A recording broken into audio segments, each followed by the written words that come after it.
আজকের গল্পটি ভিনা নামের মেয়ের জীবনের সত্য ঘটনা, যে ঘটনাটি আপনাদের প্রত্যেকের আত্মাকে কাঁপিয়ে দেবে। আজকে আমি আপনাদের কাছে লাইক, কমেন্ট বা সাবস্ক্রাইব কিছুই চাই না, শুধু চাই এই গল্পটি ভালোভাবে দেখুন আর সতর্ক থাকুন যেন এমন ঘটনা আপনাদের জীবনের কারোর সাথে না ঘটে।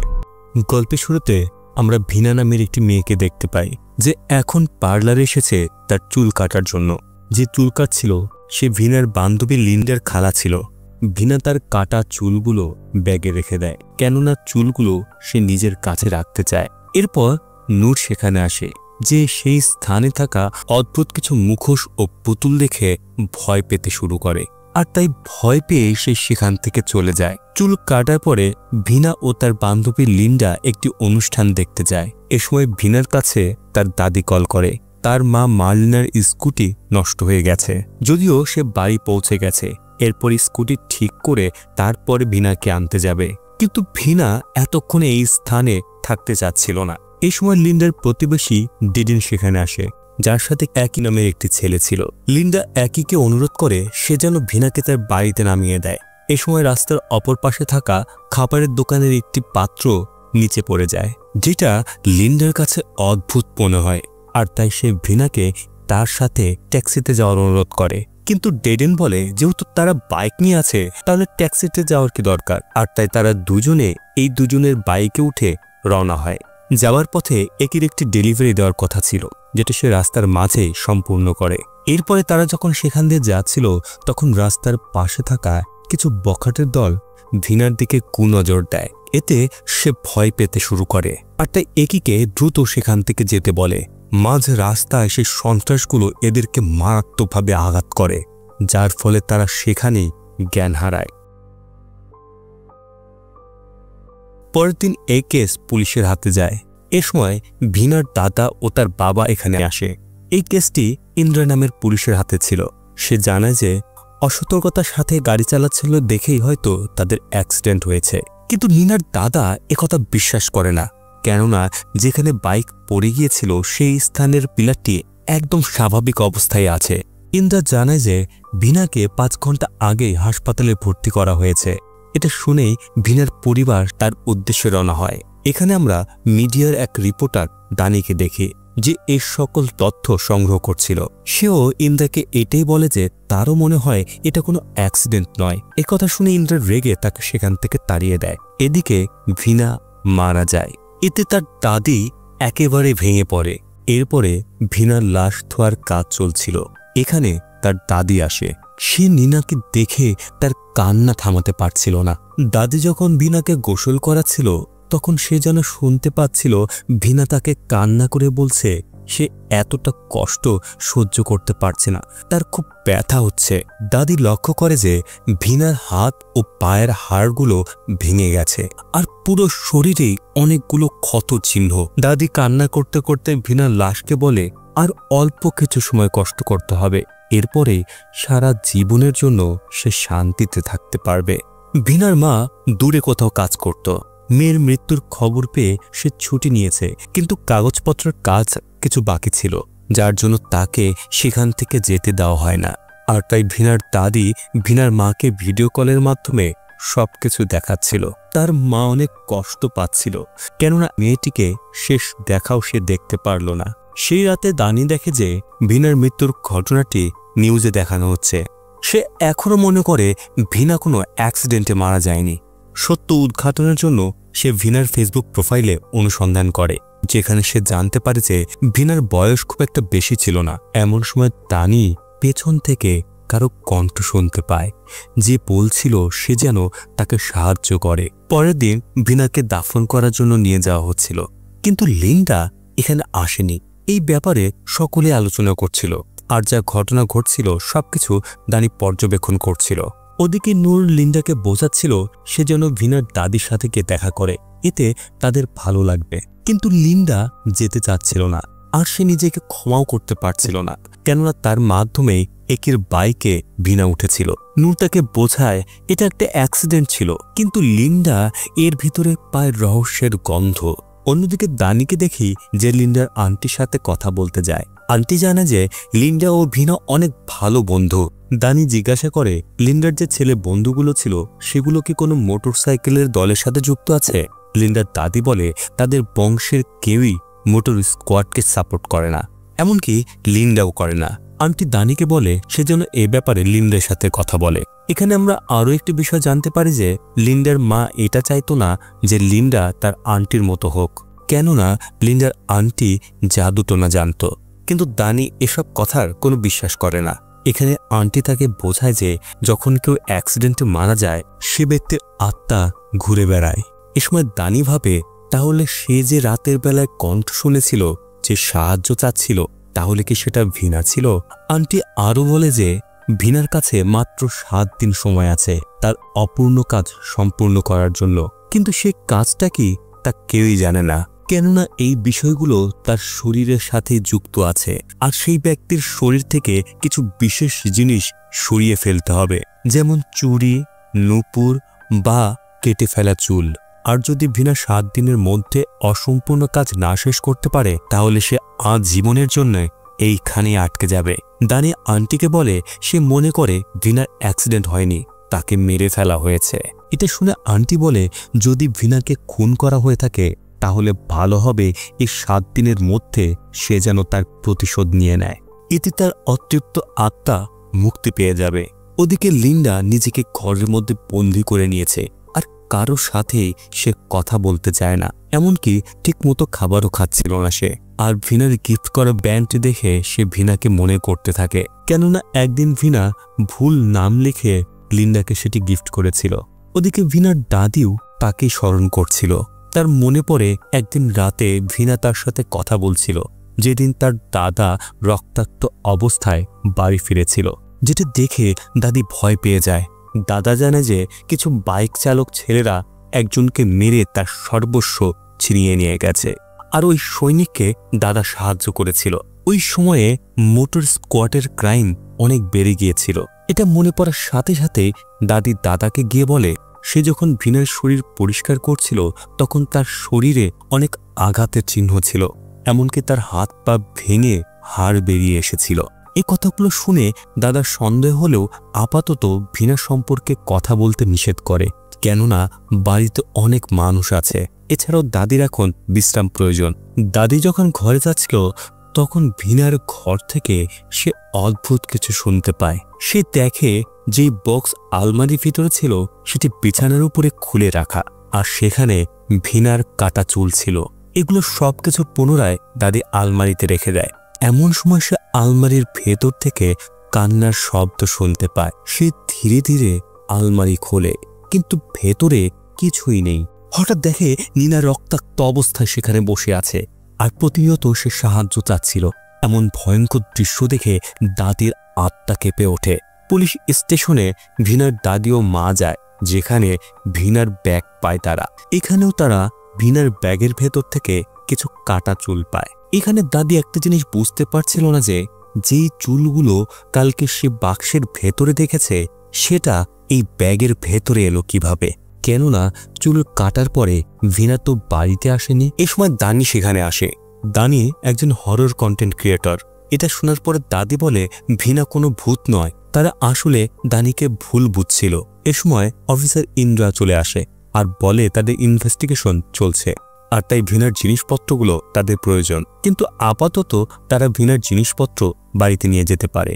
ওদিকে লিন্ডা ঘুমাচ্ছিল, তখনই সে স্বপ্নে দেখেছে অনেকগুলো আত্মা তাকে টেনে নিয়ে যাচ্ছে, আর তার সামনে রক্তাক্ত অবস্থায় এগিয়ে আসছিল ভিনা, যে তার মুখ ছিঁড়ে ফেলে। মনে হচ্ছিল তার আত্মা যেন ভিনার শরীরের ভেতরে ঢুকে যেতে চায়। তখনই ভিনার ঘুম ভেঙে যায়। তার বাসায় দানিয়ে এসেছে তার সাথে কথা বলার জন্য। এতগুলো কথা দানির মনে থাকে না, তাই সে তাদের কথাগুলো রেকর্ড করছিল। এই সময় লিন্ডা জানে যে তার এক বন্ধু একদল মোটর বাইকারদের জন্য বেশ কিছু জিনিসপত্র তৈরি করে, কিন্তু সে এইগুলো করেছিল তাদেরকে ভয় পেয়ে, কেননা সেই বাইক রাইডারগুলো লোকমানকে অনেক বিরক্ত করত। আর সেই দলে একটি ছেলে ছিল যার নাম হলো অ্যাগি, আর তার বান্ধবী টিকা লিন্ডাদের স্কুলেই পড়ত। এই দুজন প্রেমিক প্রেমিকায় অনেক বেয়াদব ছিল। টিকা ভিনাকে জোর করে ধরে তার চুলে চুইংগাম লাগিয়ে দিয়েছিল, কিন্তু ভিনাও কম ছিল না। সে টয়লেটের নোংরা পানি তার গায়ে ছড়িয়ে দিয়েছিল, আর সে চুইংগাম চুল থেকে বের করার জন্যই আন্টির কাছে গিয়েছিল চুল কাটার জন্য। ভিনার চুল তার জন্য অনেক গুরুত্ব ছিল, কেননা সে মডেল হতে চেয়েছিল। একদিন ভিনা লিন্ডাকে জিজ্ঞাসা করেছিল যে কেউ তাকে বিরক্ত করে কিনা, কিন্তু লিন্ডাকে কেউ বুলি করত না। তখনই লিন্ডা বুঝে গিয়েছিল যে ভিনা হয়তো কিছু লুকোচ্ছে, আর সে এটাও মনে করে যে ভিনার মৃত্যু কোনো অ্যাক্সিডেন্ট নয়। লিন্ডা দানিকে রিকোয়েস্ট করে সে যেন সকল সত্য বের করে আনে। এরপরে দানি এগির ফেসবুক প্রোফাইল দেখে বুঝে যায় এই হত্যাকাণ্ডের পেছনে তার হাত অবশ্যই আছে, কেননা এই মোটর স্কোয়াডের দল অনেকগুলো ক্রাইম করেছিল যেগুলো দানি কভার করেছিল। দুর্ঘটনার পর থেকে এগির ব্যবহারের কারণে তার মা বাবাও অতিষ্ঠ হয়ে যাচ্ছিল, আর তাই তারা তাকে দূরে একটি শহরে পাঠাতে চায়। এরপরে এগি যখন তার ঘরের ভেতরে একা ছিল তখন সে কামড়ানো শব্দ শুনতে পায়। মনে হচ্ছিল কিছু একটা শক্ত জিনিস চিবিয়ে চিবিয়ে খাচ্ছে। তখনই সে উঠে নিচে দেখে, আর সে দেখে বিছানার পাশে পানি পড়ে আছে।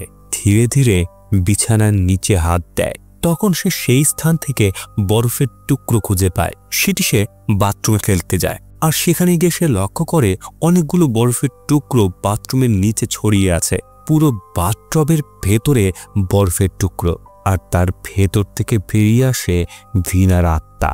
এ সময় আমরা জানতে পারি ভিনা মারা যাওয়ার আগে বরফের টুকরো খেয়েছিল। এই সময় সে এগিকে ধরে তার মাথায় আঘাত করে, এরপর তার গলা টিপে মুখের উপরে রক্তের থুতু দেয়। হঠাৎ করে সে অদৃশ্য হয়ে যায়। আবার তাকাতে দেখা যায় সে দাঁড়িয়ে আছে এগির বিছানার পাশে, আর একটি লাঠি দিয়ে তাকে আঘাত করে। এগি এতটাই ভয় পায় যে সে নিজের অজান্তেই ওপর থেকে নিচে ঝাঁপ দিচ্ছিল। তখনই তার মা বাবা এসে তাকে থামায়। এগি বিশ্বাসই করতে পারছিল না যে একটু আগেই সে ভিনাকে দেখেছে। প্রায় 4 দিন হয়ে গেছে মোটর গ্যাং বাইরে বেরোয়নি, কেননা এগি পুলিশের ছেলে ছিল, আর সে তার বন্ধুদেরকে বলে দিয়েছিল যেন কিছুদিনের জন্য তারা বাইরে না বেরোয়। আর বেশ কয়েকদিন এগির কোনো খোঁজ না পেয়ে তার গ্যাং মেম্বাররা এটা মনে করে যে এগি হয়তো শহর ছেড়ে পালিয়েছে।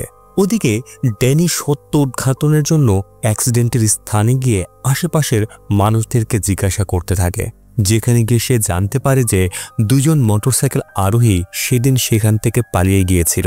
এ সময় আরও একজনের কাছ থেকে ড্যানি জানতে পারে যে সে মোটর বাইকাররা আড্ডা দেয় স্কুলের পাশেই। এরপরে আমরা লিন্ডাকে দেখি যে একটি ভাঁজ করা কাগজ খুলছিল, আর এটা ভিনা তাকে দিয়েছিল। আর কাগজটি দেওয়ার সময় ভিনা এটা বলেছিল যে এই কাগজ তখনই খুলবে যখন লিন্ডা তাকে খুব মিস করবে। যে কাগজের ভেতরে লেখা ছিল ভিনা মনে করে একদিন সে বদলে যাবে, আর সে এমনটা থাকবে না যেমনটা এখন আছে। হয়তো তাদের বন্ধুত্ব একদিন আলাদা হয়ে যাবে, কেননা কাগজটি পড়ার সময় যা ঘটছে সেটা হয়তো লিন্ডা মেনে নিতে পারবে না। লিন্ডা তার মায়ের সাথে এই শহর ছেড়ে চলে যাচ্ছিল, কেননা এখন তার এখানে থাকার মতো আর কিছুই নেই। এমন সময় লিন্ডার মা লিন্ডার চিৎকারের শব্দ শুনতে পায়, কেননা তার শরীরের ভেতরে ঢুকে গেছে ভিনার আত্মা। তার অবস্থা ক্রমেই খারাপ হতে থাকে, আর সে হাওয়ায় ভাসছিল। অন্যদিকে ভিনার দাদি যখন ভিনার বাক্সটি দেখছিল সে লক্ষ্য করে বাক্সের ভেতর থেকে চুলগুলো গায়েব হয়ে গেছে। সে বুঝতে পারছিল না আসলে ঘটছেটা কি। দাদি মনে করে হয়তো ভিনার আত্মা তাদেরকে কিছু বোঝানোর চেষ্টা করছে। এ সময় লিন্ডার প্রতিবেশী তাদেরকে এসে জানায় যে ভিনার আত্মা লিন্ডার শরীরে ভর করেছে, আর সেই আত্মা তার পরিবারের সাথে কথা বলতে চায়। আর তাই ভিনার পরিবার দ্রুত লিন্ডার বাড়িতে যায়। পরিবারের মানুষকে দেখার সাথে সাথেই লিন্ডার আত্মা তাদেরকে চিনে ফেলে। পরিবারের মানুষকে দেখা মাত্রই লিন্ডার আত্মা কান্নায় ভেঙে পড়ে। এই সময় সে কান্না করতে করতে একটা কথাই বলছিল যে তার অনেক কষ্ট হচ্ছে।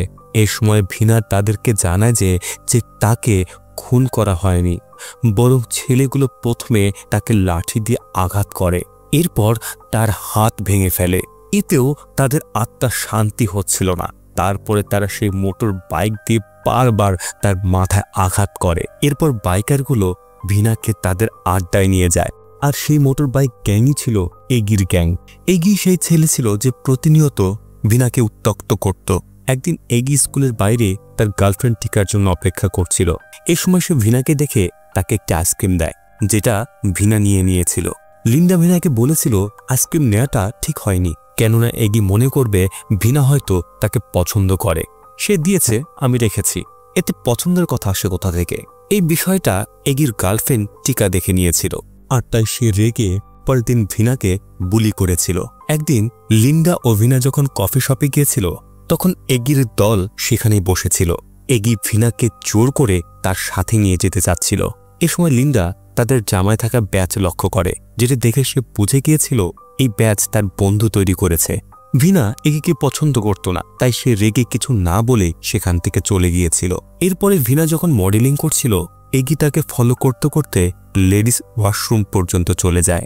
সে সহ্য করতে পারছিল না যে একটি মেয়ে তার প্রপোজাল রিজেক্ট করেছে। তার ইগো হার্ট হয়েছে।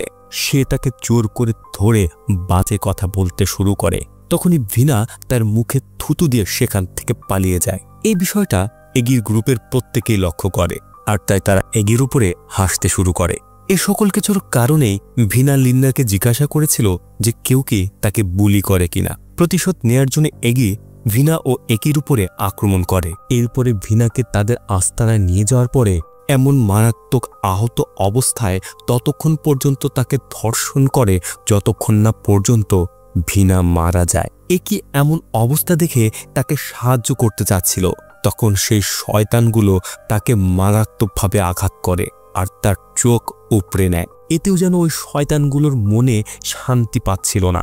তারা ভিনার পায়ের ওপর দিয়ে বারবার মোটরসাইকেল চালায়, এতে তার পা ভেঙে যায়। এরপরে একিকে পাথর দিয়ে বারবার পিষে তাকে মেরে ফেলে। এরপর তাদের দুজনের লাশ তাদেরকে যেখানে পাওয়া গিয়েছিল সেই জায়গায় নিয়ে ফেলে রাখে, যেন মনে হয় এটা একটা অ্যাক্সিডেন্ট। এমন নির্মম ঘটনার কথা শুনে প্রত্যেকেরই চোখ কপাল উঠে যায়। কিন্তু ভিনার আত্মা এর প্রতিশোধ না নেওয়া পর্যন্ত কোথাও যাবে না। সে তার পরিবারকে জানিয়ে দিয়েছিল যে তার মৃত্যুর কারণ এগি ও তার দল, যে ছিল একজন পুলিশের ছেলে, আর সে এখন পালাতে যাচ্ছে। ভিনার দাদি ভিনার আত্মাকে লিন্ডার শরীর ছেড়ে দিতে বলে, কেননা লিন্ডার শরীর অস্বাভাবিকভাবে ঠান্ডা হয়ে গেছে। আসলে ভিনার আত্মা লিন্ডার শরীরে এজন্য এসেছিল কেননা লিন্ডা ভিনার ফিউনারেলে এসেছিল না, আর সেই তার সবচেয়ে ভালো বন্ধু, আর তাই সে তার বন্ধুর সাথে দেখা করতে এসেছিল। এরপর ভিনার আত্মাকে পবিত্র পানি পান করানো হয়, যার ফলে সে লিন্ডার শরীর ছেড়ে দেয়। লিন্ডার আন্টি এটা চাচ্ছিল যে তারা সবাই যেন ভিনার আত্মাকে সাহায্য করে, এজন্য তাদের কাছে 7 দিন সময় আছে। এ সকল ঘটনায় দানিকে ফোন করে জানানো হয়, আর ভিনা যা কিছু বলেছিল সবকিছু রেকর্ড করা হয়েছিল, আর সেই রেকর্ড দানি সোশ্যাল মিডিয়ায় আপলোড করেছিল। এখন সেই রেকর্ডিং সকলে শুনতে শুরু করে। পুলিশ স্টেশনে দাদি ও ভিনার মা জানতে পারে যে দানি পুলিশ ইন্সপেক্টর ইন্দার ভাই, আর তাই দানি একজন উকিল নিয়ে এসেছিল যে ভিনার পক্ষে লড়বে। ঘটনাটি ঘটার 48 ঘন্টার মধ্যেই পুলিশ সকল সন্ত্রাসের নাম তো পেয়েছিল, কিন্তু অ্যারেস্ট করার জন্য তাদের কাছে পর্যাপ্ত প্রমাণ ছিল না। এমনকি এগির বাবা এই কেসকে দমানোর চেষ্টা করবে, কিন্তু ইন্দ্রা সত্যের পথে চলতে চায়। যদি এই কথা জনগণের মধ্যে ছড়িয়ে যায় যে তাদের ইনভেস্টিগেশন এখনো চলছে, তাহলে অপরাধীরা সতর্ক হয়ে যাবে। উপযুক্ত প্রমাণ পাওয়ার জন্য তাদের ভিনার পোস্টমর্টম করতে হবে, আর এজন্য ভিনার লাশকে কবর থেকে তুলে আনা প্রয়োজন। এতে তার পরিবারের সম্মতি দরকার, কিন্তু ভিনার দাদা এর জন্য রাজি হচ্ছিল না। কিন্তু দাদি যে কোনো কিছুর মূল্যে হলেও ভিনাকে ন্যায় পাইয়ে দিতে চায়। অন্যদিকে এগি বাথরুমে ছিল। এমন সময় সে অনুভব করে তার ঘাড়ের কাছে কেউ নিঃশ্বাস ফেলছে, ঠিক তেমনটাই যেমনটা সে ভিনার সাথে করেছিল। হঠাৎ তার পেছনে ভিনাকে দেখতে পায়। ঘোরার সাথে সাথেই সেখানে কিছুই নেই। এগি পালিয়ে যেতে চাচ্ছিল। এমন সময় ভিনা তার সামনে আসে, আর তার সাথে ঠিক তেমনটাই করে যেমনভাবে এগি ভিনাকে আঘাত করেছিল। ভিনা প্রথমত তাকে আঘাত করতে থাকে, এরপর বাথরুম থেকে ছুঁড়ে ফেলে দেয়। এ সময় এগি লক্ষ্য করে সে পুনরায় তার বাড়িতে ফিরে এসেছে। ভিনার আত্মা কোনোভাবেই তাকে পালাতে দেবে না। এরপর ভিনার আত্মা ঠিক একইভাবে লাঠি দিয়ে তাকে আঘাত করে যেমনটা এগি তার সাথে করেছিল। সে তার শরীরে একটি আঘাতের প্রতিশোধ নিতে চায়, আর তাই সে পরে এগির হাত ভেঙে ফেলে, এরপর তার মাথা। এগি বাঁচার জন্য হামাগুড়ি দিতে দিতে ঘর থেকে বেরোনোর চেষ্টা করে। তখনই ভিনার আত্মা দরজা দিয়ে তার পায়ে এমনভাবে আঘাত করে যাতে তার পা ভেঙে যায়। এরপর তার বেল্ট খুলে এগির চোখ বন্ধ করে দেয়, যেমনটা এগি ভিনার করেছিল। এরপর তার মাথা ততক্ষণ পর্যন্ত আঘাত করতে থাকে যতক্ষণ না পর্যন্ত সে মারা যায়। এখন ভিনার মৃত্যুর ৬ষ্ঠ দিন, আর ভিনার মৃত্যুর পরে এই প্রথম লিন্ডা তার বাড়িতে এসেছে। ওদিকে ভিনার কবর খুঁড়ে তার লাশ বের করা হয়। তখনই লিন্ডার ভেতরে আবার চলে আসে আত্মা। ভিনার লাশের শরীরের আঘাত থেকে স্যাম্পল কালেক্ট করা হয়। এই কাজগুলো যখন করা হচ্ছিল তখন ভিনার আত্মা যেন প্রচণ্ড কষ্ট পাচ্ছিল। এ সময় ভিনার আত্মা তার শরীরে লাগানো অতিরিক্ত চুল ও দাঁতে লাগানো ব্রেসেসের কথা জিজ্ঞাসা করে। একথা শুনে ভিনার মা পুলিশকে ফোন করে। এটা শুনে দলগুলো ভিনার মাথা থেকে অতিরিক্ত চুল ও দাঁতে লাগানো ব্রেসেস বের করে নেয়। ভিনা শান্ত হয়ে যায়। দাঁতে লাগানো ব্রেসেস ও অতিরিক্ত চুল স্যাম্পল হিসেবে পুলিশকে দেয়। যে স্যাম্পল থেকে তারা যে প্রমাণ পায় সে প্রমাণের উপর নির্ভর করে ৮ জনকে গ্রেফতার করা হয়। বাকি অপরাধীদের খোঁজ এখনও করা হচ্ছে। মুভির একদম শেষে দেখি লিন্ডা সেই শহর ছেড়ে চলে যায়, আর ভিনার বাবা সেই অতিরিক্ত চুল পানিতে ফেলে দিয়েছিল। ভিনা সবসময় এটা বিশ্বাস করত যে দুর্বলকে যারা কষ্ট দেয় তাদেরকে শাস্তি দেওয়ার জন্য অনেক শক্তিশালী কেউ একজন আছে। সে লিন্ডাকে বলেছিল হয়তো খুবই অল্প সময়ের জন্য তারা বন্ধু, কিন্তু সে এটা ভেবে খুশি যে লিন্ডার মতো কেউ একজন তার বন্ধু। ভিনা যখন মারা যায় তখন তার বয়স ছিল ১৬ বছর, যাকে মারাত্মকভাবে নির্যাতন করে মেরে ফেলা হয়েছিল। তার সাথে তার বয়ফ্রেন্ডকেও মেরে ফেলা হয়েছিল। বাস্তব জীবনে সত্যি সত্যি ভিনার আত্মা লিন্ডাকে ভর করেছিল, যার মাধ্যমে সে তার সাথে ঘটে যাওয়া নির্মম ঘটনাটি সকলকে জানিয়েছিল। ঘটনাটি ঘটেছিল ২০১৬ সালে, যার সাথে যুক্ত ছিল ১১ জন সন্ত্রাসী, যাদের মধ্যে ৮ জনকে গ্রেপ্তার করা হয়। আর ২০১৭ সালে তাদেরকে আজীবন কারাবাস দেওয়া হয়, কিন্তু একজনকে মাত্র ৮ বছরের জেল দেওয়া হয়, কেননা সেই সময় ছেলেটি কিশোর ছিল। আর বাকি যে ৩ জন তাদেরকে কখনোই খুঁজে পাওয়া যায়নি। ঘটনাটি ঘটার ৮ বছর পরে ভিনার জীবনের ওপরে একটি ছবি তৈরি করা হয়। কিন্তু অলৌকিক ঘটনাগুলো নিয়ে অনেকের মধ্যেই দ্বিমত রয়েছে, কিন্তু অনেকে আবার এটা বিশ্বাস করে। ৮ মে যখন মুভিটি রিলিজ হয় এর ঠিক কিছুদিন পর অর্থাৎ ২১ মেতে পুলিশ আরও ২ জনকে গ্রেফতার করে, যার মধ্যে একজন ছিল যেই নৃশংস খুনের পেছনের মাস্টারমাইন্ড ছিল। অনেকের মধ্যে এইটাই প্রশ্ন জাগে যে ঘটনাটি ঘটার পরে যখন ৩ জনকে ধরা যায়নি, অনেকগুলো বছর কেটে যাওয়ার পরে মুভি যখন মুক্তি পায় তখন ২ জনকে কিভাবে ধরা গেল। আসলে এই ঘটনার সাথে যুক্ত সেই মাস্টারমাইন্ড ৮ বছর ধরে পলাতক ছিল, যে নাম পরিবর্তন করে পালিয়ে থাকত। যদিও প্রেস কনফারেন্সে সে এটা দাবি করেছে যে সে নির্দোষ।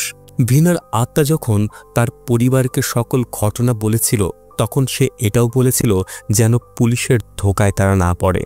আর নিনার বোন মার্লিনা সত্যি সত্যি তার সকল কথাগুলো রেকর্ড করেছিল, যে রেকর্ডের ভেতরে নিনার আত্মা সেই লোকটির ব্যাপারে স্পষ্টভাবে বলেছিল, যেটা ছিল সেই লোকের নিকনেম। মাস্টারমাইন্ডের সেই ছেলের পরিবারও এটা বলেছিল যে যেই দিন ভিনার উপরে নারকীয় অত্যাচার করা হয় সেই দিন সেই লোকটি ওই শহরে ছিলই না। যে মাস্টারমাইন্ডকে গ্রেফতার করা হয় সে কি সত্যি অপরাধী ছিল, নাকি চাপে পড়ে পুলিশ অন্য কারোর ওপরে দোষ চাপিয়ে দিয়েছে? এই ঘটনাটি বর্ণনা করার পরে আপনাদের সকলের কাছে একটা অনুরোধ, প্রত্যেকেই সাবধানে থাকবেন যেন এমন কোনো ঘটনা আপনাদের সাথে না ঘটে।